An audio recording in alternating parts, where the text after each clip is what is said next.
Hi, I'm Alex. Christmas is around the corner, and if your family's anything like mine, we're all eating ham. So I'm going to show you the perfect match. Peach and buffalo mozzarella salad. It's the dish I make for my family every Christmas. So you're going to need the ripest peaches, buffalo mozzarella at room temperature, picked basil, a squeeze of lemon juice, extra virgin olive oil, salt and pepper. So simply cut the cheeks off your peach and cut your peaches into wedges.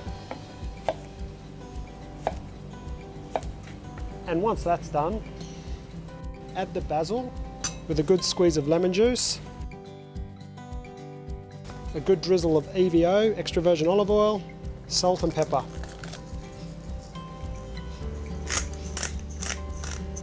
Then onto your plate.